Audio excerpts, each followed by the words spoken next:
going on, guys? It's your boys, Program Reactions here. My name is Logan. My name is Francesco. And in today's video, we are going to do a comparison between the MacBook Air and the M1 MacBook. Here we go. So it's M1 versus M2. Let's do this.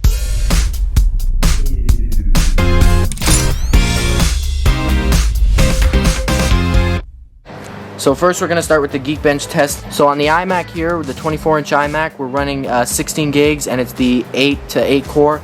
And then on the M2 MacBook Air, we're running the M2 obviously with 8-core GPU and 8-core CPU and 8 gigs of RAM, not 16 gigs of RAM.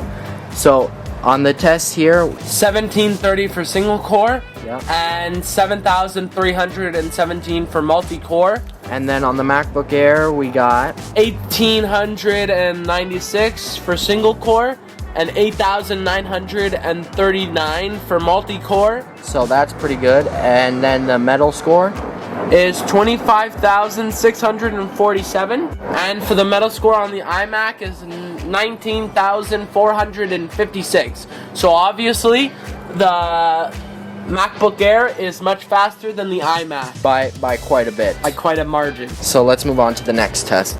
So we're gonna do a test. So look on this camera right here. This camera, also clean, very clean. Yeah, and we're gonna zoom in just so you can see some quality there. That's pretty good. That's pretty good, not shabby for an iMac. And over here, not shabby for a MacBook Air either. Hello. Hi. And looking at them, they're both very good. Now remember, this display, the iMac display, is bigger than the MacBook Air display. So the quality, if the quality was the same of both videos, it would look like it's less quality here because it's more of a bigger image. It's a 24-inch screen versus a 13-inch screen. But this is better. It's still looking very good on both. They're looking very good. The MacBook Air does look a bit better, but again, this one's competing with that one, so it's pretty good. Yeah, so holding their own. So now we're gonna do a quick sound test. So here we go.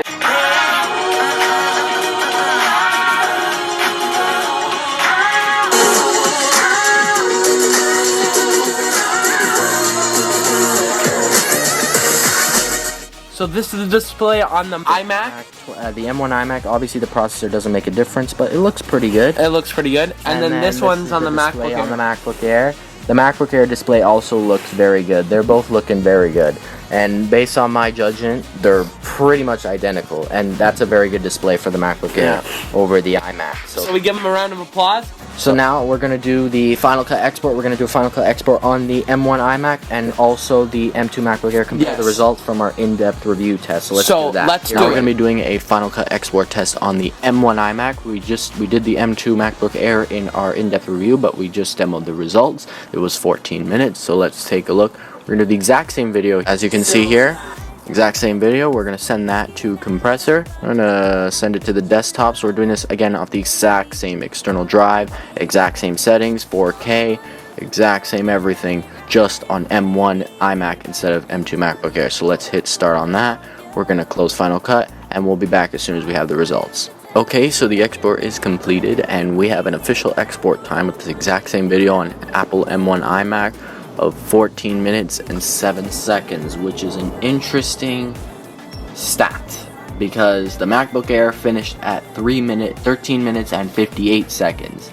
That is only a 9-second difference between M2 and M1. So that basically tells you that there's not much of a difference going on here between the MacBook Air and the M1 iMac. So very interesting find.